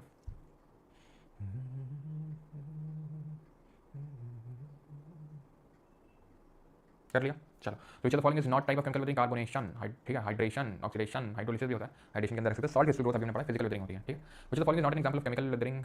अगेन वही सेम क्वेश्चन है क्या? अच्छा, क्वेश्चन सेम है लेकिन एग्जाम अलग है, क्योंकि एग्जाम क्वेश्चन रिपीट होते हैं, यही फायदा होता है पीवाईटी लगाने का। तो ये भी होता है, एसिड एक्शन भी होता है, ऑक्सीडेशन भी होता है। एसिड एक्शन पढ़ा हमने, एसिड एक्शन मतलब वही कार्बोनेशन रख सकते हो, ठीक है, सॉल्ट क्रिस्टल ग्रोथ नहीं होती है। करो अगला question. mention of certain minerals as they take up water causing additional space in the rock. पानी से फूल जाते हैं, बेसिकली जाते हैं, क्या होता है उसको? हाइड्रेशन बोलते हैं, ठीक है। Which of the following process leads up to expansion of certain minerals as they take up water, as they take up water causing additional stress in the rock? बिल्कुल ऑक्सीडेशन तो हो गया, ऑक्सीडेशन तो जहाँ पे एक नया मिनरल बन जाए, न्यू मिनरल फॉर्मेशन हो जाता है यहाँ पे, ठीक है, न्यू मिनरल फॉर्मेशन हो जाता है, लेकिन इससे ज़्यादा क्वेश्चन बनता है नहीं आपका, ठीक है। अगला करो 12th। An avalanche is the type of which of the following disaster? Avalanche हिमदाव क्या? एटमॉस्फेरिक, टेरेस्ट्रियल, एक्वाटिक या बायोलॉजिकल? वायुमंडलीय, स्थलीय, जलीय या फिर जैविक? पहली बात तो तुम बता दो ये किस तरीके का मास मूवमेंट है, रैपिड है या फिर स्लो है? तो भैया एटमॉस्फेयर में तो क्या होता है, एटमॉस्फेयर वायुमंडल भी पढ़ा नहीं है, लेकिन वहाँ हवा चलती है, बारिश होती है। एवलांच जो है टेरेस्ट्रियल, स्थलीय, जमीन में होता है ना, ये हवा में तो होता नहीं है ना, पानी के अंदर होता है भाई, बर्फ जो पानी के अंदर तो ऐसा है नहीं, ना ही बायोलॉजिकल जैविक नेचर का, टेरेस्ट्रियल होगा, ठीक है। और ये कैसा आपका रैपिड मास मूवमेंट है, होंगे rapid mass movement. 13th, what is duff? Duff क्या है? Partially decompose litter, weather rock, no no no, weather rock नहीं बोलते, आपका होगा पार्शली डिकम्पोज लिटर। जब ये सब ये हम पढ़ेंगे वहाँ पे ह्यूमस वगैरह पढ़ेंगे ना, जो ऑर्गेनिक मैटर होता है, जब पेड़ होता है उसकी। विच of the following processes is not part of chemical weathering? Again chemical weathering कौन सा नहीं है, इसमें कौन सी प्रक्रिया रासायनिक अपचय नहीं है? Solution, hydration, reduction, freezing and थॉइंग, याद करो, freezing and थॉइंग, Frost waging, Tushar waging, किसकी हो रही थी? जम रही थी, बर्फ पिघल रही थी, जम रही थी, पिघल रही थी। फ्रीजिंग एंड थॉइंग, थॉइंग का मतलब होता है पिघलना, हिमद्रावण, ठीक है, हिमद्रावण। Original form for long and undergo transformation, शैल अधिक समय तक अपने मूल रूप में नहीं रहते और रूपांतरित होते रहते हैं, ट्रांसफॉर्म होते रहते हैं। Transformation of rock is caused by weathering, erosion and metamorphic action. अपक्षयण जो होता है, ट्रांसफॉर्मेशन रॉक हेतु होता है, फिर कोई आता है उसको बहा के ले जाता है, उठा के ले जाता है डोली में, ठीक है, तो इरोजन हो गया वो। एंड मेटामॉर्फिक एक्शन हो गया, मेटामॉर्फिक एक्शन का मतलब है कि प्रेशर बहुत बढ़ा, टेंपरेचर बहुत ज़्यादा बढ़ा, ठीक है, तो उस तरह से उसका, उस वजह से उसका फॉर्म चेंज होता है, ट्रांसफॉर्म होती है, याद रखो, metamorphosis, change in form, option number C, both 1 and 2। Which of the following is likely to be the most prevalent form of weathering in hot tropical desert areas? जो तप्त उष्णकटिबंधीय मरुस्थल क्षेत्रों में अपक्षयण के सर्वाधिक व्याप्त रूप की संभावना निम्नलिखित में से किसकी है? हॉट ट्रॉपिकल डेजर्ट, डेजर्ट है। लीचिंग कब होता है? लीचिंग तो भैया तब होता है जब पानी पड़ता भी होता है, निछालन, पानी पड़ता है, इंपॉर्टेंट मिनरल्स धुल जाते हैं, लेकिन ये तो डेजर्ट है, यहाँ पर बारिश तो होगी नहीं। बायोलॉजिकल का मतलब होता है वही हमारे जैसे कि रूट्स वगैरह हो गई, है ना, ये सब जानवर वगैरह, रोडेंट और ये सब वगैरह हो गया, तो उनको बोलते हैं बायोलॉजिकल। तो अगर हम देखें पेड़ वगैरह ज़्यादा कहाँ उगते हैं, या फिर काई वगैरह ज़्यादा कहाँ लगती है, यहाँ बारिश कहीं पर देखा डेजर्ट में काई लग रही है, कहीं देखा डेजर्ट में काई लगते हुए, शैवाल लगते हुए, अलग लगते हुए, बिल्कुल नहीं। अच्छा केमिकल, थोड़ा सा ध्यान से सोचना, केमिकल वेदरिंग कहाँ हो रही थी? आप बताओ केमिकल वेदरिंग कहाँ हो रही थी? केमिकल वेदरिंग क्या था? हाइड्रेशन, पानी पड़ रहा था, सोल्यूशन, पानी पड़ रहा था, हाँ ये तो कार्बोनेशन, पानी पड़ रहा था, नहीं पड़ रहा था, सोल्यूशन में घुल रहा था, हाइड्रेशन पानी ले रहा था, फूल रहा था, सिकुड़ रहा था, फूल रहा था, सिकुड़ रहा था, जिप्सम याद करो, कार्बोनेशन पानी बरसा, CO2 एटमॉस्फेयर से कार्बनिक एसिड बना दिया, मतलब कहीं ना कहीं पानी का रोल तो इनमें। अब बचा क्या? मैकेनिकल, यांत्रिक, ठीक है, क्लियर। यांत्रिक मतलब फिजिकल समझ सकते हो, फिजिकल वेदरिंग पढ़े थे कि धूप बहुत पड़ रही है तो अनलोडिंग एक्सपेंशन से, टेंपरेचर चेंज एंड एक्सपेंशन से, ये बताया था कि नहीं, राजस्थान की ज़्यादा ठंडी पड़ रही है तो एक्सपैंड हो रहा है, कॉन्ट्रैक्ट एक्सपैंड हो रहा है, फटीग हो गया, उसमें रॉक टूट गई, ठीक है, तो उसी को मैकेनिकल बोलते हैं, फिजिकल हमने पढ़ा था। Weathering, mass wasting, erosion and transportation are indicator of the following process? अपक्षरण, बृहत क्षरण, अपरदन और परिवहन निम्नलिखित में से किस प्रक्रिया के सूचक हैं? बताइए भाई। अपक्षरण मतलब वेदरिंग, बृहत क्षरण, मास वेस्टिंग, और इरोजन यानी परिवहन, अपरदन और परिवहन, अपरदन उसको बोलते हैं, ठीक है, अपरदन और अपक्षरण। तो denudation, endogenic process, diastrophism, mountain building. मैंने आपको बताया था डाइस्ट्रोफिज्म मतलब वो एंडोजेनिक, मैंने बताया था कि नहीं बताया, तुम मुझे बताओ, मैंने बताया एंडोजेनिक मतलब डाइस्ट्रोफिज्म, ठीक है। माउंटेन बिल्डिंग क्या बोलते हैं इसको बताओ? डेन्यूडेशन और डाइस्ट्रोफिज्म। डाइस्ट्रोफिज्म मतलब बन रहा है, डेन्यूडेशन मतलब बिगड़ रहा है, अनाच्छादन, ठीक है। और माउंटेन बिल्डिंग को क्या बोलते हैं? ओरोजेनिक। और एपिरोजेनिक क्या है? जो बाकी का जो अर्थ क्रस्ट का मूवमेंट हो रहा है, अप डाउन वो होता है। If you want to observe, नहीं करना है अभी, ठीक है, ये भी पढ़ा नहीं है। The process whereby certain minerals absorb water, expand and change is called as. उस प्रक्रिया को क्या कहते हैं? इसमें कुछ खनिज जल का अवशोषित करते हैं, प्रसारित होता है, परिवर्तित हो जाते हैं। बताओ अब है आसान? नहीं तुम बताओ, है आसान? वाटर अब्जॉर्ब कर रहा है, एक्सपैंड हो रहा है, क्या? हाइड्रेशन। सीधा जिप्सम को कॉल किया तो एनहाइड्रस, एनहाइड्रेट है मतलब कैल्शियम सल्फेट, पानी लिया, calcium sulphate dot 2H2O, gypsum बन गया, ठीक है। ये कर ले यूपीएससी क्वेश्चन, कोई सिंगल क्वेश्चन था जिसमें दिक्कत हुई हो, तुम बताओ मुझे क्यों। Which of the following is a scientific discipline concerned with the description and classification of Earth's topographic features, बाहर की जो विशेषताएं, क्या होगा? जियोमॉर्फोलॉजी, ठीक है। और इथोलॉजी क्या होता है? जो एनिमल बिहेवियर की स्टडी होती है, एनिमल बिहेवियर। चलो, विच of the following is identified, IB security assistant का क्वेश्चन है इसी बार का। आइडेंटिफाइड द स्ट्रक्चरल और land use major that can effectively help mitigate, ठीक है, ये तो बेसिक क्वेश्चन है, इसका कोई लेना नहीं है, ये मेरे डिजास्टर मैनेजमेंट का है, ठीक है। मतलब कि बोल रहा है कि इनमें से किसे संरचनात्मक या भूमि उपयोग उपाय के रूप में पहचाना गया है जो भारत में बाढ़ के प्रतिकूल प्रभावों को प्रभावी ढंग से कम करने में मदद करता है। Encourage settle promote further human activities in the river. तुमको सोचो, जहाँ बाढ़ आ रही है वहीं पे तुम लोगों को रहने के लिए बोल दो, डिजास्टर बढ़ नहीं जाएगा। Remove human encroachment from channels and, बिल्कुल बिल्कुल, वहाँ से लोगों को हटाओ जहाँ पे रिवर चैनल है, जैसे रिवर यहाँ से फ्लो, वहीं पे लोग अगर घर बसाएंगे उसी किनारे में। Which geomorphological factor mainly explains why the western coastal plain, देखो कितना लेटेस्ट क्वेश्चन लिया है, अभी जो एग्जाम हुआ महीने में भी नहीं हुए होंगे। why the western coastal plain नहीं करना है, मतलब लेटेस्ट वाला रिलेवेंट नहीं। स्टेनो में इसी बार के स्टेनो को बताएं, जो नया पैटर्न आया है एंटीक्विटी बेस्ड, तो उसमें ये भी ये जो चैप्टर है ना, ये जो हमने आज पढ़ा, जो कल पढ़ेंगे, उससे काफी क्वेश्चन देखने को मिले, हम देख लो। ये वही चार्ट है भैया, वही चार्ट है ये। वेदरिंग कंटिन्यू एनर्जी की जरूरत है ना, वेदरिंग एक इन सितु प्रोसेस है, इसको ग्रेविटेशनल, मॉलिक्यूलर और केमिकल एक्शन की जरूरत है जरूरत। ये हिंदी में लो सवाल, तुम ये बोलोगे ले लो आरआईपी हिंदी मीडियम। अपक्षय, द्रव्यमान संचलन, तो अपक्षय वेदरिंग के लिए गुरुत्वाकर्षण, आणविक तनाव और रासायनिक क्रियाओं की जरूरत पड़ती है। द्रव्यमान संचलन हो रहा है, मास मूवमेंट हो रहा है, मास मूवमेंट के लिए क्या भैया? ग्रेविटी चाहिए थी। कटाव और परिवहन, इरोजन एंड ट्रांसपोर्टेशन के लिए एनर्जी चाहिए, गतिज ऊर्जा, काइनेटिक एनर्जी। आया 2 3 1, ठीक है। डेन्यूडेशन का मतलब क्या होता है? जितने भी एक्सोजेनिक प्रोसेस होते हैं जिससे कि वियर एंड टियर होता है, ठीक है, उसको हम एक्सटर्नल फोर्सेस में रखते हैं, external forces acting on the earth surface, D का 4, तो 2 3 1 4, 2 3 1 4 ऑप्शन नंबर ए। इसको कर दो। अगेन स्टेनो 2025 देखा, इतना लेटेस्ट क्वेश्चन उठा के लेके आए हैं और आग में खेल के लेके आए बेटा। तुम्हें पता है एसएससी का नोटिस है, कोई भी करा करोड़ों का जुर्माना लगेगा क्वेश्चन, समझ रहे हो बेटा, करोड़ों का माल लीक कर रहे हैं यहाँ पे, ठीक है, समझ रहे हो कि अगर कुछ हुआ तो इसे करोड़ों रुपए भरने पड़ेंगे मेरे को, लेकिन मैं तो तुम्हें क्वेश्चन करवा के मानूंगा। Diastrophism includes all process that move, elevate और build up portions of the earth crust. बनती हैं exogenic process derive their energy from the earth atmosphere in influence of external energy tectonic gradients. Sir ये बेटा tectonic gradient का मतलब है slope, ढलान, ढलान है वो, ग्रेडियंट पूरा पढ़ो, ढलान है वो, ठीक है। अब आंसर इसका क्या हो गया, लेकिन अगर मैं तुमसे पूछ लूँ, बोल दूँ स्टेटमेंट 1 है असर्शन, काफी लोग 14,000 गया होगा, चलो चलो भाई चलते हैं, इंस्टाग्राम चलाते हैं, क्या ही रखा है क्वेश्चन, फिर आके रोना पीटना मचाएंगे, ये स्टेटमेंट वाला क्वेश्चन पूछ लिया, ये वाला क्वेश्चन पूछ लिया, पिछली बार भी क्वेश्चन तो करवाई नहीं, आप इतना भी नहीं कर सकते हमारे लिए, करो, अरे तो कर तो रहे इसीलिए ऑल प्रोसेस मूव। अब अगर रीजन दे रहा होता कि एंडोजेनिक प्रोसेस डाइस्ट्रोफिज्म इस वजह से होते हैं तो सही एक्सप्लेनेशन होता, ये बात कर एंडोजेनिक की, बात कर एक्सोजेनिक की, तो कहां से एक्सप्लेन कर रहा होगा उसको। What is the method of conserving biodiversity, okay ठीक है, इन सितु एक्स सितु का कांसेप्ट है, लेकिन है ये क्वेश्चन एनवायरमेंट इकोलॉजी का, ठीक है, लेकिन इन सितु एक्स सितु वाला कांसेप्ट लग रहा है। What is the method of conserving biodiversity by protecting the whole ecosystem, जहां है वहीं पे अगर आप उसको कंजर्व कर लो उसको इन सितु बोलते हैं, एनवायरमेंट का टॉपिक है। What is the disintegration of rock into smaller fragment without any change in their chemical composition called as, chemical composition change नहीं हुआ है, frost action, block disintegration, exfoliation, mechanical weathering, without change in the chemical composition क्या होगा इसमें, mechanical weathering हो जाएगा, एक general term बताओ, एक जनरल टर्म हो जाएगा मैकेनिकल वेदरिंग, ये एनटीपीसी इस बार का क्वेश्चन है, अंडर ग्रेजुएट का लेटेस्ट क्वेश्चन है, और सब में आ रहा है, रेलवे में भी आ रहा है, सिस्टम भी आ रहा है। What can happen if rocks are not weathered in the context of the movement of earth minerals, यदि पृथ्वी की सामग्री की गति के संदर्भ में चट्टानों का अपक्षय ना हो तो क्या होगा, mass movement would be more frequent, अगर रॉक टूटेगी नहीं तो मास मूवमेंट जल्दी जल्दी होगा। क्या लॉजिक है भाई, क्या लॉजिक है इस चीज का, मैंने तो ये बोला था कि वेदरिंग भले is not a prerequisite for the mass movement but it adds the mass movement की सहायता करती है, तो अगर वेदरिंग होगा तो मास मूवमेंट ज्यादा होने लगेगा, समझे। सॉइल फर्टिलिटी वुड इंप्रूव, नहीं इंप्रूव होगी, क्यों, इरोजन वुड इंक्रीज, इरोजन होगा ही नहीं। अब भैया तुम मुझे बताओ, पानी आ रही है, रॉक ऐसे पानी आ रही है, पानी चला जाएगा यहाँ से, अगर वो रॉक टूटी हुई है तो आराम से, क्योंकि वो रॉक डिसइंटीग्रेटेड है अपनी ओरिजिनल रॉक से, आओ भैया ले चले तुमको, समझ रहे हो, समझ रहे हो, तो erosion would be insignificant.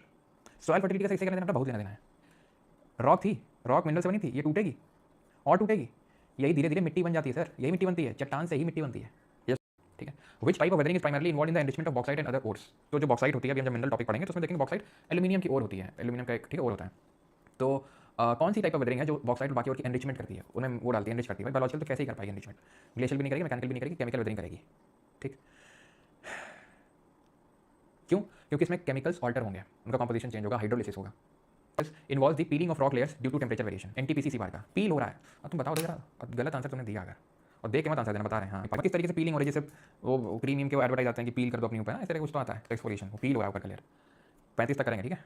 Exfoliation is the form of, exfoliation क्या है, फिजिकल वेदरिंग है, केमिकल है, मास टेस्टिंग है, बायोलॉजिकल है, बायोकेमिकल क्या है, क्या है, याद आएगा, ठीक। What is the meaning of the term, नहीं पढ़ा है, कल पढ़ेंगे। The process that moves, elevates और build a portion of earth is called as move, build, move, elevate और build a portion of earth. हमारे एक मैथ्स के सर थे, मैथ्स के सर क्लास 9 एंड 10 में, उसे बोलते थे हमारे क्लास टीचर थे, यस क्लास मूव, मूव, पृथ्वी की पपड़ी के कुछ होता है ना, वो याद है तुम लोग को, लाइन लग जाते भी लोग, लग गए। विच of the following parts the mountain that, ठीक है, डेनिडेशन का मतलब वो अनाच्छादन हो रहा है, कटा हो रहा है वो सब, ठीक है, डिग्रेडेशन हो रहा है, ग्रेडेशन हो रहा है, okay, that is which of the following parts the mountain that mountain will receive the ना ये भी पढ़ाई नहीं, पढ़ाई नहीं, with reference to the physical feature अभी पढ़ाई नहीं है, चलो ठीक है। तो आई थिंक ये आगे वाले जो हैं चीज़ें पढ़ी हुई नहीं है, 3-4 क्वेश्चन खुद से लगा सकते हो, ठीक है, खुद से लगवा देते हैं यार, क्या ही छोड़ें। Which of following is the type of shield volcano that is large but not steep and then magma is almost mafic. बेटा तुमने अगर गलत किया तुमको टाइम ट्रैवल करवा के और फ्राइडे में ले जाएंगे और वहीं तुम्हें झापड़ लगेंगे तुम्हारे, ठीक है, तुमने गलत किया इसको भी, ठीक है, बताओ जल्दी से, ठीक है, फ्राइडे के दिन ले जाएंगे टाइम ट्रैवल करवा के और वहीं तुम तुम्हारी, ठीक है, मैफिक, बेसिक, बसाल्टिक, ये तो एक हिंट रहा। दूसरा नॉट स्टीप, ढलान नहीं, बह बहुत रहा है, बह बहुत रहा है, बह रहा बेसिक है, मैफिक, किलौआ, मौना लोगा, मौना किलौआ कहाँ है, हवाई में, कैसा वोल्केनो है, ring of Pacific ring of fire में आएगा, हॉटस्पॉट में आएगा, बताओ जरा, ये भी ना बताया, फिर से टाइम ट्रैवल करवा के ले जाऊंगा, इसमें तो तुम बच गए, ठीक है बेटा, अभी तुम पहले जाओगे किसी दिन, काई देखे नीचे वाले पार्ट से निकल गया था सीधा सीधा major. Dash is the study of the distribution and movement होगा, नहीं होता हाइड्रोलॉजी है, होता हाइड्रोलॉजी है, लेकिन ठीक है वो हाइड्रोलॉजी पढ़ेंगे तो पढ़ेंगे, हाँ ये भी नहीं पढ़े अभी, होगा इसका आंसर कैटाबैटिक, लेकिन पढ़े नहीं अभी, ये भी नहीं पढ़े, इसका आंसर होगा ब्लॉक माउंटेन, ठीक है। लार्ज एरिया का बुक एंड डिस्प्लेस वर्टिकल जब डिस्प्लेसमेंट होता है